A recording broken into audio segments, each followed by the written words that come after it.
gentlemen, may I have your attention, please?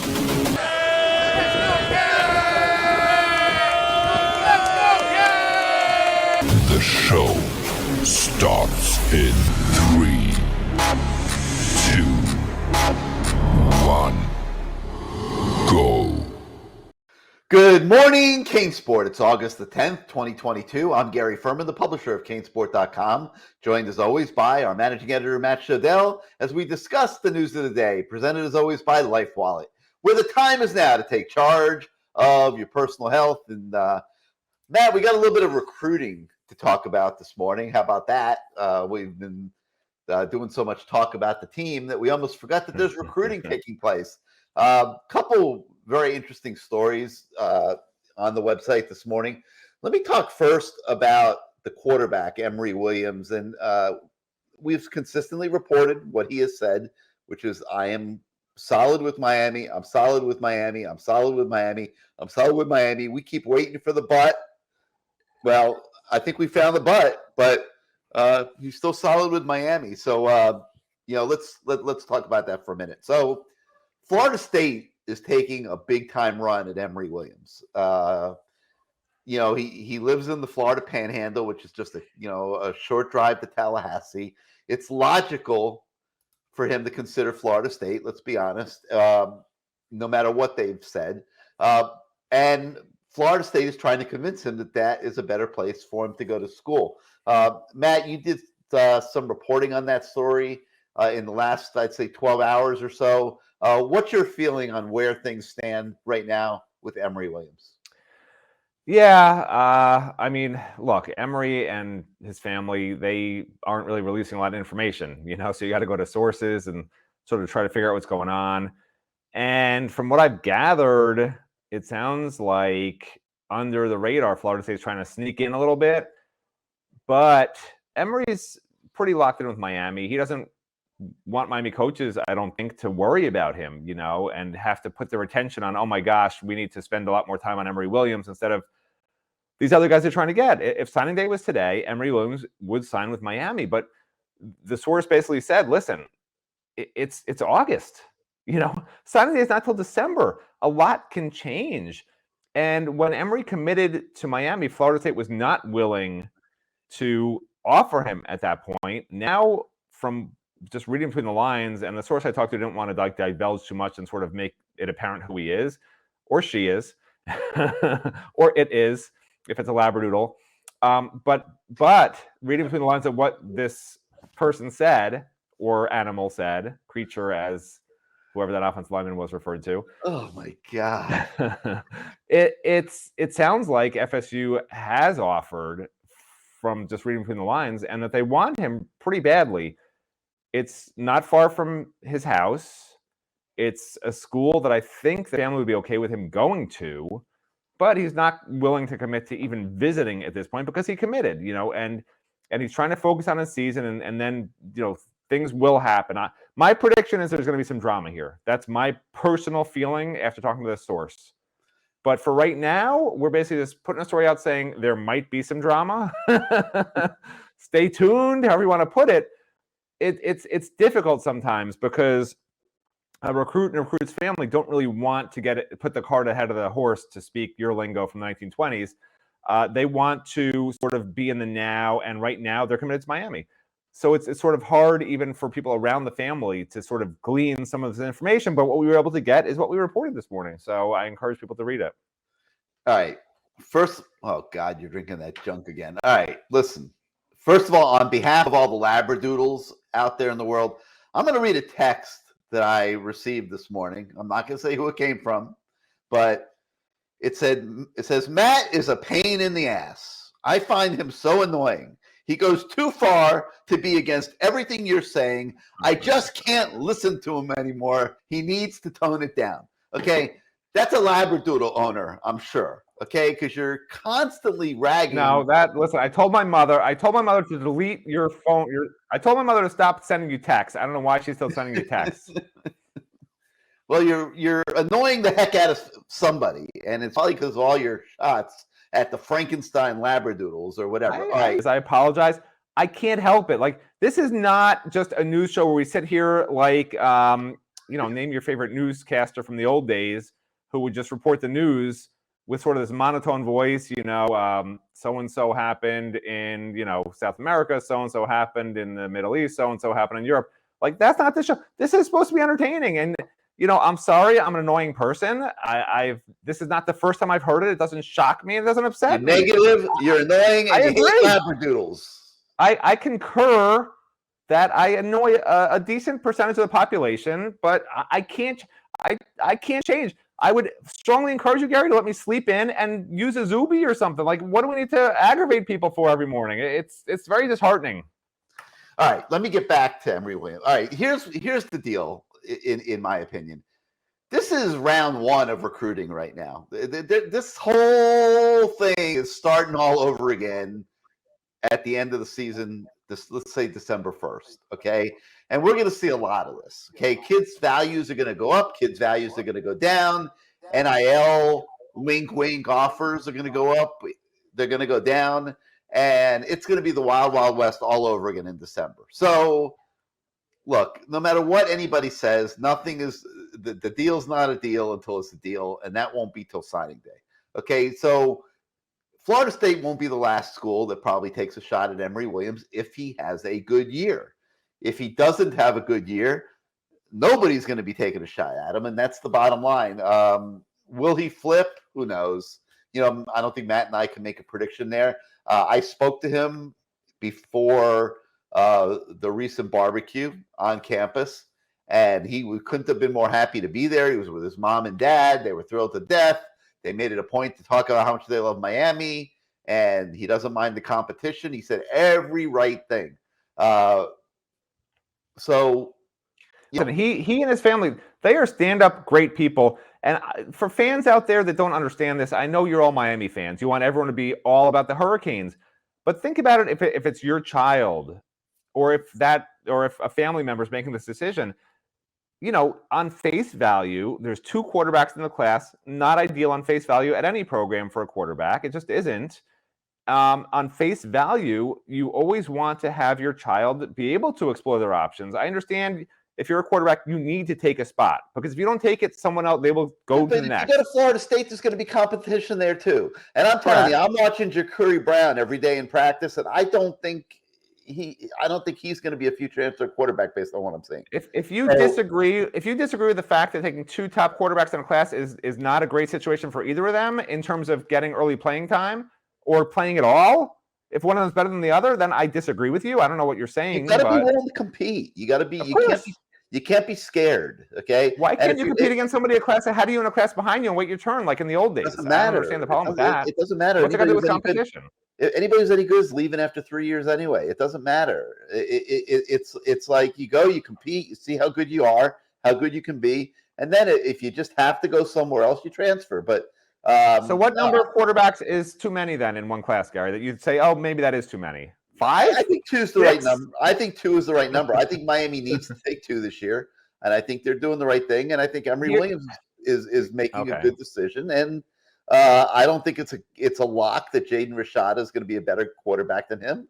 And we'll see what happens. You're wrong for multiple reasons. One of which, I think one of those. If you take 2 in a wrong. Can I finish? No, I'm not wrong. No, you're saying I'm wrong. I'm not wrong.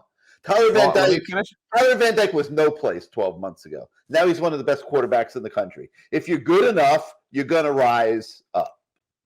That's not what I was going to talk about. But if you're done, I'll finish why I think you're wrong. No, I'm fired up this morning. I mean, I have been told that you're annoying the crap out of people that watch this show, and I got to get you under control.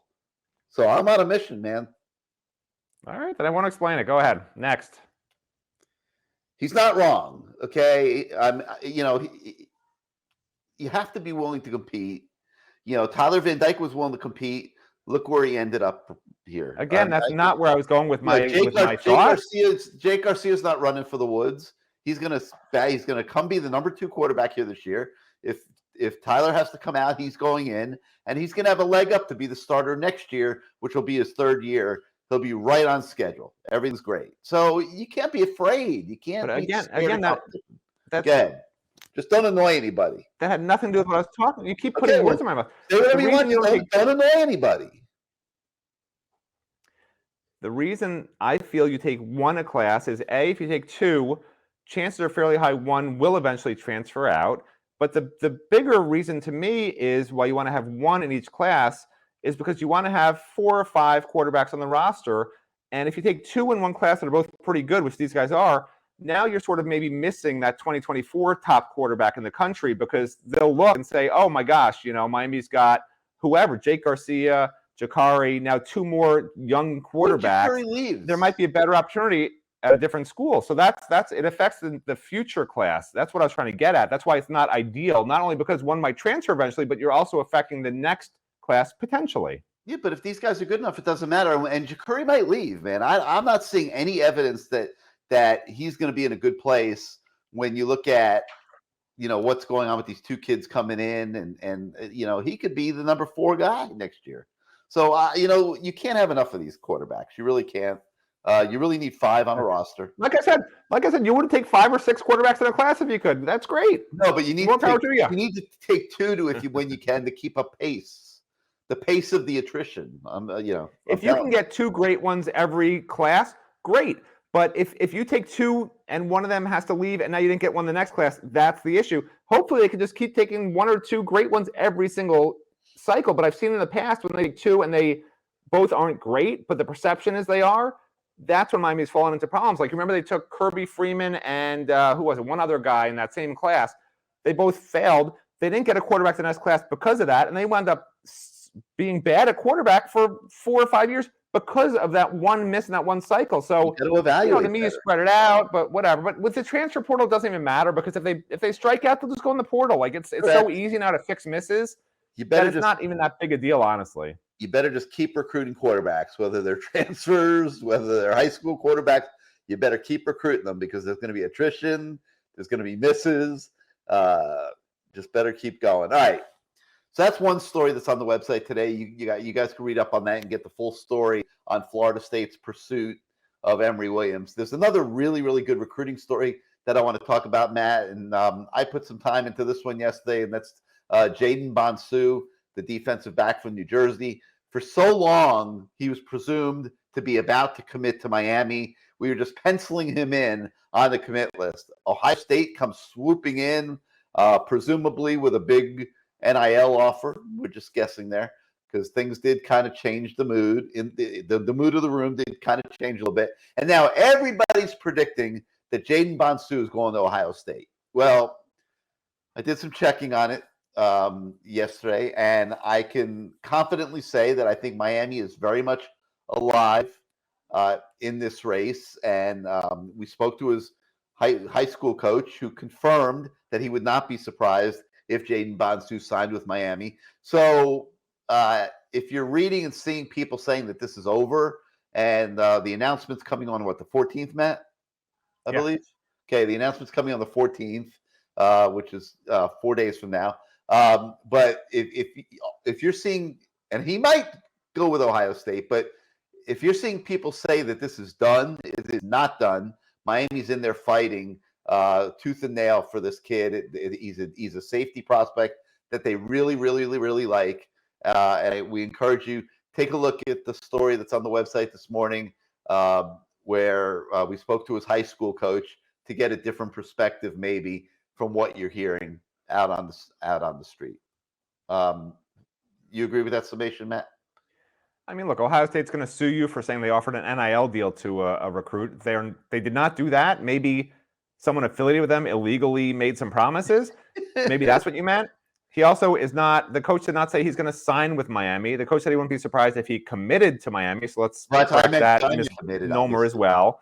I'm just here to annoyingly correct all the little mistakes you make, Gary. That's the only reason I'm on this show, is to annoy you, correct you, and berate you. Well, I'm fired up because now that I've been informed that you're annoying others out there, I gotta confirmed what everyone already knew. All right, let's talk about another story that's on the website this today, and that I thought was really, really good, and that's an update on key defensive line target Jordan Hall. He visited Miami in late July. He was here for the barbecue. This is a defensive tackle that everybody in America wants. And I thought, Matt, when we spoke to him before the barbecue, that he was like a prototypical future Miami Hurricane. He's just got it reminded me of like talking to Jerome Brown or Warren Sapp or one of those guys. Like, he's a total character, loves Miami, loves, a lot of what he's saying. Is probably, though, going to go to Georgia. But he's certainly playing this out. He's considering Florida. He's considering Miami. He did say some things in his interview that would lead you to think that Miami is not totally out of it. Like, he likes the city. He likes the lifestyle away from football that you're just not getting in Athens, Georgia, or Gainesville. I'm sorry, you're not. This guy, to me, seems like a guy made to be in a city like Miami. So I'm not personally ruling the Hurricanes out. Matt, your thoughts?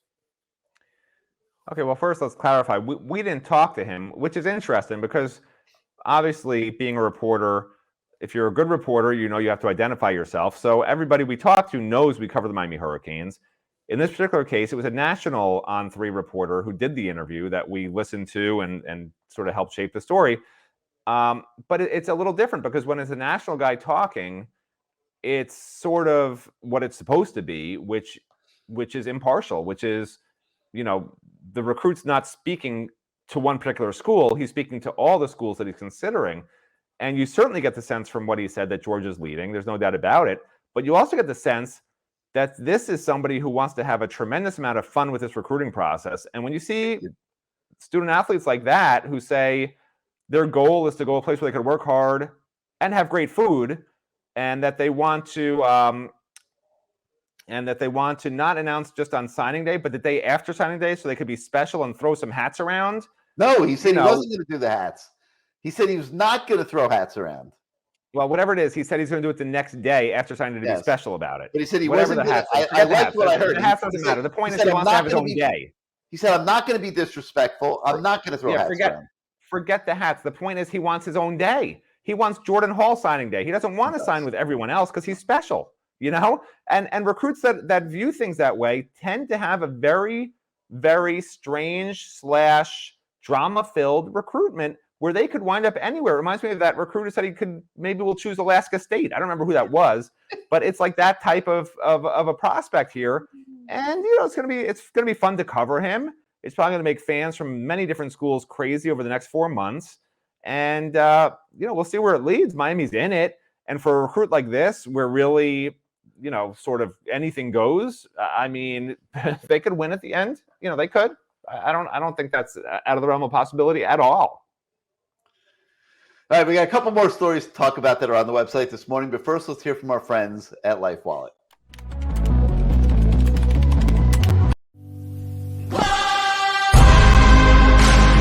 I'm Angela Green, and I am Life Wallet.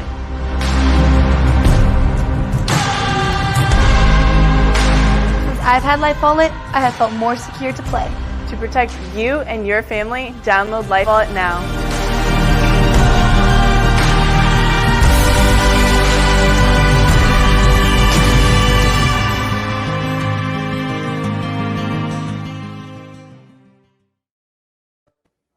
I hope Angela Grieve isn't one of the people you're annoying, Matt, because I wouldn't want to see you spiked by her. It's pretty. I mean, listen, there are benefits to being annoying. For instance, I have a personal theory that the reason I have not yet had COVID, at least that I'm aware of, is because people don't want to be near me. If people don't want to be near you, it's hard to get COVID. There are definitely benefits to being annoying. That's probably at the top of the list right now for me. All right. Whatever you say. All right. Other stories that are on the website this morning. We have a closer look at offensive lineman Justice Oluwaseun. And he was one of the surprises of the offseason strength and conditioning program. I mean, you should see what this guy, you'll see videos of him with the story. I mean, this guy looks like a freaking beast, man. Like, he got some work done this offseason, and he was always big, but nothing like what he is now. And this Miami offensive line group is looking like real dudes all of a sudden, and I hope they play like it because they certainly put their time in the offseason. So we have an update on him that you guys can check out.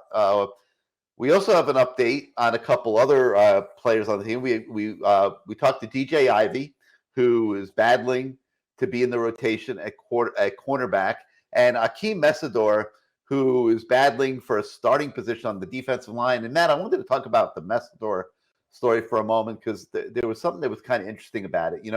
We've penciled him in as a starter at defensive end, but one of the things that maybe we kind of ignored, and I think a lot of people ignore, is that he did most of his play at West Virginia inside. This is going to be a little bit of a shift for him, readjusting to being a defensive end.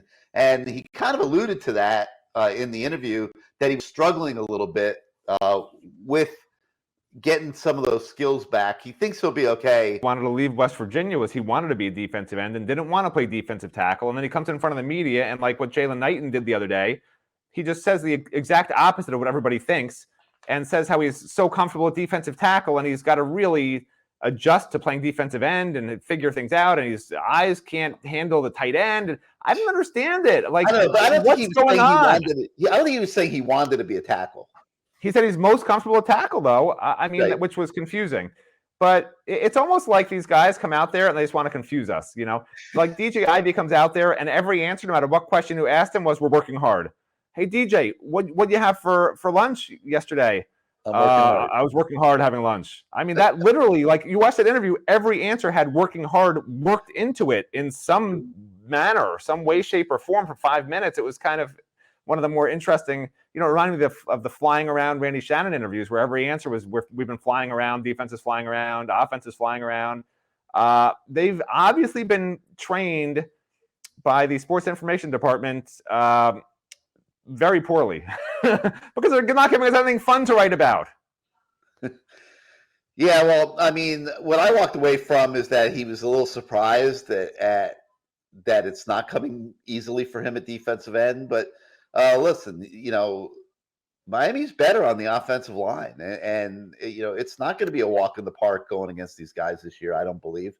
And it's good, I think, that he's challenged, and hopefully he will be fine in 3 weeks with 3 more weeks of practice and with guys like Jason Taylor looking after him and stuff. But there is a difference between being inside and being outside. And so anyway, I thought that was an interesting story that you guys will enjoy, and we encourage everybody to take a look at that.